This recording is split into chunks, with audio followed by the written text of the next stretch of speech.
안녕하세요. 너굴곰입니다. 네, 오늘 시황부터 한번 보겠습니다. 오늘 시황 굉장히 반등이 있은 다음부터 3일째 지금 양봉 장세가 오고 있습니다. 그래서 여러분들도 여러 달에 걸쳐서 좀 버티시다가 드디어 이제 조금 멘탈이 조금 돌아오셨을 거라고 좀 생각이 들어요. 네, 그래서 네, 장세는 괜찮고, 그 다음에 오늘 쭉 말씀을 드리면, 비트코인 도미넌스가 43.81%, 또 어제보다 1%포인트 하락을 했습니다.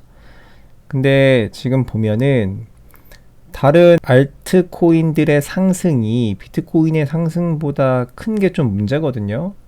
지금은 비트코인 이 전체적인 어떤 코인 시장에 자금이 많이 빠져나간 상황이기 때문에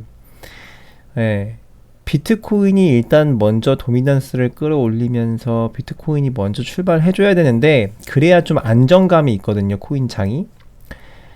근데 지금 도미넌스가 계속 올라가지 못하고 있어서 조금 불안은 합니다. 네, 조금 불안해요. 근데 아직까지는 괜찮은 모습이니까 그렇게 크게 불안에 떠지지는 않았으면 좋겠습니다. 네, 그래서 일단 오늘은 여러 가지 가지고 왔는데 그 전에 구독과 좋아요 부탁드립니다. 일단 한 가지부터 말씀드릴게요. 여러분들 인플레이션 관련해가지고 이야기 많이 들으셨을 거예요. 인플레이션. 그죠? 그럼 인플레이션이 지금 올까요? 라고 이렇게 판단했을 때 오겠습니까? 여러분들의 생각은 어떠십니까? 자, 인플레이션이 뭔지는 다들 아시죠? 혹시라도 모르시는 분들을 위해서 인플레이션에 대해서 간략하게 설명을 드리면 이 물가 상승률이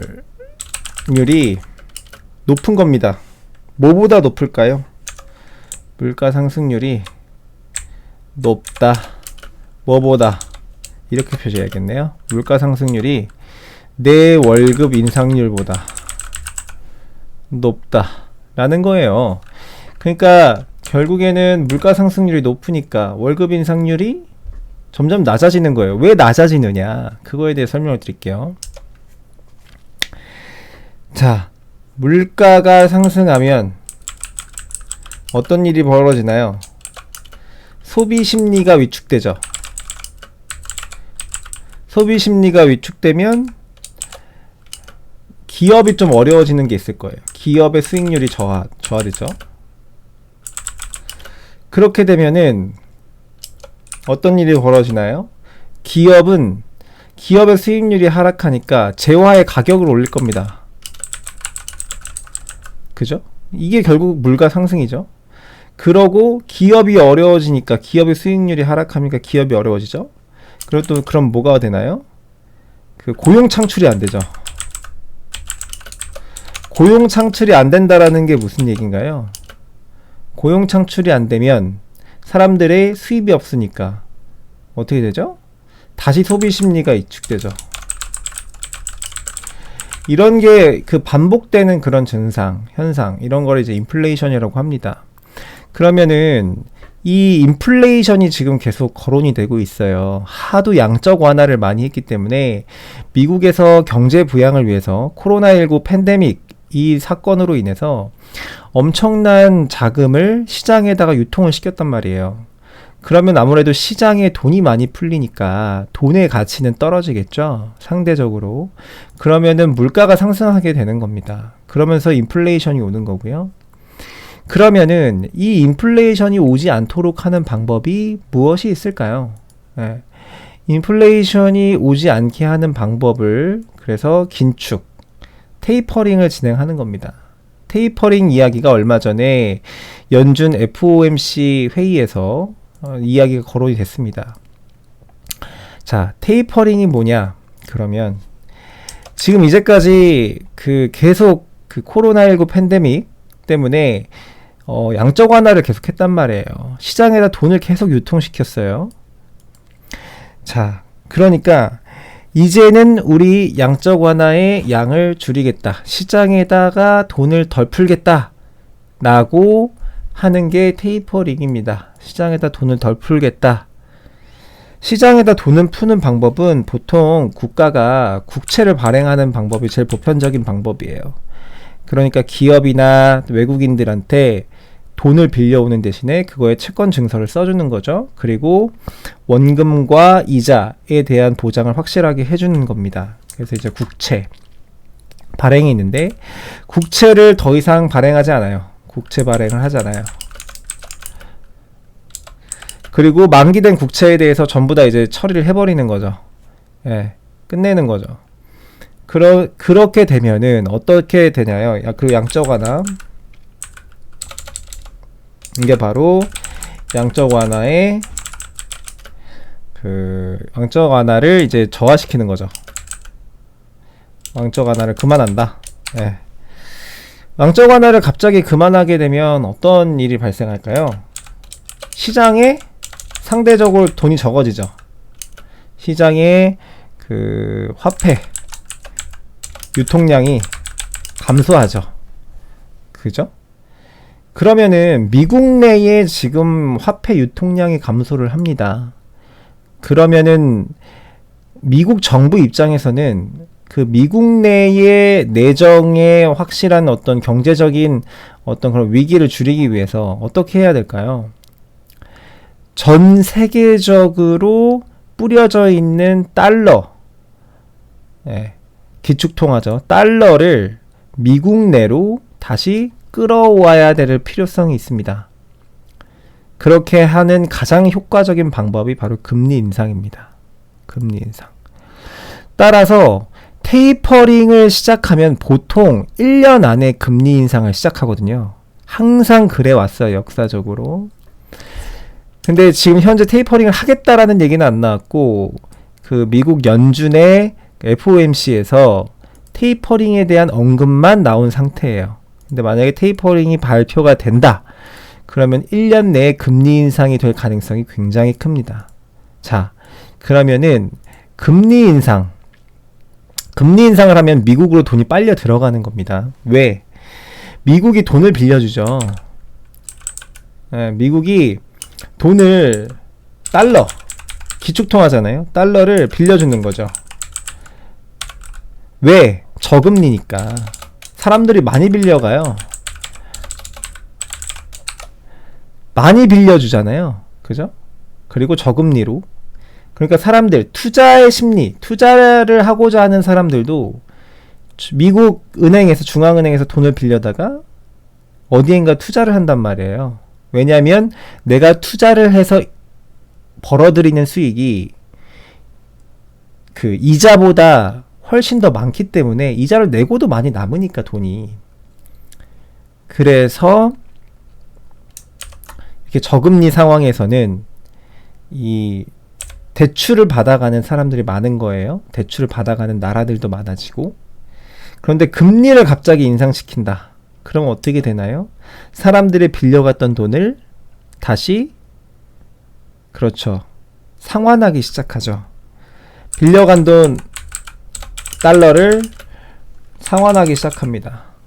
그럼 어떻게 되겠습니까? 전 세계에 풀려져 있던 달러들이 미국 내로 빨려 들어가는 거예요. 그래서 이거에 대한 대책이, 테이퍼링에 대한 대책이 금리 인상인 겁니다.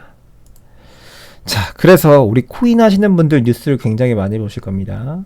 금리가 인상되면 어떤 증상이 나온다고 하죠? 경제적으로. 금리가 인상되면 여러 가지 투자할 수 있는 투자 시장, 뭐 주식 시장이 됐던간 부동산 시장이 됐던지 뭐 어느 시장이든 간에 이 가격 하락이 온다. 주식 시장에서도 자금이 많이 빠져나가고, 왜냐하면 금리가 비싸지니까. 그런 증상이 온다라고 하죠. 실제로도 그렇고요. 자, 그래서 코인 하는 사람들은 그렇게 얘기해요. 금리 인상이 되면 코인 가격은 떡락할 것이다. 이렇게 예측하시는 분들이 굉장히 많습니다. 그래서 코인 하시는 분들은 보통 금리에 대해서, 인상 발표에 대해서 굉장히 예민해요. 주식 하시는 분들도 이건 마찬가지입니다. 금리가 인상되면은 내가 가진 자산 가치가 떨어질 거니까. 그건 항상 그래 왔으니까. 그러면 코인 가격은 상승할까요? 코인 가격 상승? 코인 가격 하락? 네, 잘못 썼네요. 하락합니까? 다들 거의 대부분의 사람들이 이걸 예측해요. 자, 그럼 제가 2017년도 거 보여드리겠습니다. 2017년 여기 뉴스죠. 자, 2017년 금리 인상 3번에 걸쳐서 있습니다. 3월, 6월, 12월 3번에 걸쳐서 했어요. 자, 볼까요? 미국 금리 인상 3월, 6월, 12월 2017년도 차트 한번 보겠습니다. 자, 2017년도 차트를 제가 열어놨습니다. 2017년도 3월달에 금리 인상을 했어요. 자, 2017년 3월달 여기거든요. 여기거든요. 여기 빨간 점 보이십니까? 이거 요거 네, 오른쪽에 이게 3월입니다. 금리 인상했어요. 빠지죠? 분명히 단기적인 시장의 충격은 있습니다. 없을 수가 없어요. 빠집니다. 어떻게 되죠? 말을 마시죠. 그죠? 그 다음에 6월에 인상시켰죠? 6월 볼까요? 여기가 6월이에요. 바로. 빠지죠? 빠졌습니다. 어떻게 되죠? 보이시죠? 어떻게 됐는지. 자, 그 다음에 한번 하락이 있어요. 이게 언제냐? 이때는 금리 인상 때문에 빠진 게 아닙니다. 9월달. 이때는 중국이 암호화폐 시장을 규제하겠다. 불법화 진행하겠다. 거래 못해. 이렇게 발표한 시기가 9월입니다. 그러면서 그 여파로 이렇게 떨어진 거고요. 12월 볼게요. 이때가 12월입니다. 12월 발표했죠? 떨어집니다. 찐 하락장이 와요. 그래서 금리 인상 2번 정도는 단기적인 하락은 있었지만 장기적으로는 결국 상승했다 라는 거를 알 수가 있습니다. 여러분들. 그래서 이렇게 금리 인상 만약에 테이퍼링 진행하고 금리 인상 진행하면 단기적인 하락이 분명히 있을 수 있어요. 그래서 여러분들이 멘탈 관리를 잘 하셔야 됩니다. 여러분들. 멘탈 관리 잘 하셔야 돼요. 그 다음 금리 인상 근데 제가 봤을 때는 어쩔 수 없이 일어날 수밖에 없는 상황 같거든요. 그런데 지금 당장은 아니고 이 코인 시장으로 봤을 때 어느 정도 이 시장이 좀 회복이 된 이후에 금리 인상 발표가 있을 것 같고, 그 다음에 금리 인상 발표를 하는 순간에 이런 식으로 단기적인 하락이 나올 수 있습니다. 단기적인 하락이 나오고 결국엔 어떻게 된다? 다시 상승한다. 예, 단기적으로 하락하는 거에 너무 패닉하지 안 하셔도 된다. 패닉하지 않으셔도 된다. 그렇게 말씀을 드립니다. 그래서 이제 너무 금리 인상 때문에 금리 인상 오늘 FOMC 새벽에 회의 있다는데 그거 금리 인상 할지 말지, 테이퍼링 할지 말지 그거 지켜보고 있어야 되는 거 아니야? 난 오늘 밤 잠이 안 와. 이렇게 예민하게 받아들이실 필요가 없다. 그 말을 좀 드리는 겁니다. 어차피 장기적으로는 갑니다. 어차피 여러분들 뭐 대출 받아가지고 뭐 금방 갚아야 되는 돈, 뭐 긴급 자금 막 이런 거 끌어다가 코인 하시지는 않잖아요. 제가 항상 그렇게 투자하지는 말아달라고 부탁을 드렸고, 그래서 그거 말씀을 드렸고요. 그래서 금리 인상과 물론 코인 가격이랑은 연관관계가 전혀 없는 건 아닙니다. 분명히 연관관계가 있어요. 있지만 과거에 봐도 금리 인상이 코인 시장에 미치는 영향은 단기적인 어떤 효과로 끝난 적이 많았고, 마지막 금리 인상에서 이제 대하락장이 왔었는데 이때는 금리 인상이 어떤 주된 원인이었다기보다는 다양한 복합적인 원인이었죠. 어떻게 잘 이게 금리 인상 시기와 좀 맞물려서 들어간 좀 그런 모습이 좀 있긴 하지만, 네, 복합적인 이유였습니다. 그래서 그런 걸 설명을 드렸고요. 일단은 뉴스는 크게 없습니다. 한 가지만 몇 개, 그러니까 서머리에서 보여드릴 텐데요. 뉴스 들어가기 전에 구독과 좋아요 부탁드립니다. 네, 구독과 좋아요 부탁드립니다. 뉴스 들어가겠습니다. 네, 짧게 하겠습니다. 자, 데이터. 비트코인 주소 57.46%가 1년 이상 비트코인을 보유하고 있다. 존버하고 있다. 안 판다. 그 얘기 하고 있는 겁니다. 여러분들 다들 안 팔고 있다. 여기 밑에 보면 카르다노 창시자 스마트 컨트랙트 도입 위해 팀 인력 보충한다 라고 합니다. 원래 스마트 컨트랙트 대표적으로 어떤 코인이 있죠? 이더리움이 있습니다. 그래서 이더리움 기반으로 NFT랑 디파이 이런 핫한 코인들이 다 이더리움 기반에서 돌아가고 있습니다.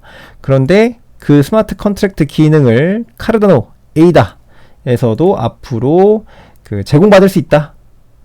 이런 것들을 개발하고 있다. 네, 이런 얘기를 하고 있습니다. 역시 메이저 코인이죠. 그리고 바이낸스 CEO 변동성 거래 자신 없다면 5년 이상 존버가 좋다.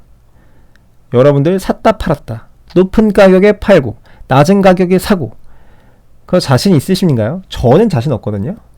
그래서 저는 뭐 항상 사기만 하니까 그 거래 자신 없으면 5년 이상 존버해라 라고 이야기하고 있습니다. 바이낸스 CEO도 그렇게 얘기하고 있어요. 저랑 똑같은 얘기하고 있죠. 네. 그래서 이렇게 뉴스 전달을 드렸고요. 네, 오늘 방송은 여기까지입니다. 네. 역시 앞에서 말씀드렸던 것처럼 어떤 금리와 테이퍼링 그리고 인플레이션 그리고 그거에 따른 코인 가격의 변화가 어떻게 될 것인가에 대한 예측을 좀 해드렸고 마지막으로 구독과 좋아요 부탁드립니다. 네, 오늘도 시청해주셔서 대단히 감사합니다. 고맙습니다.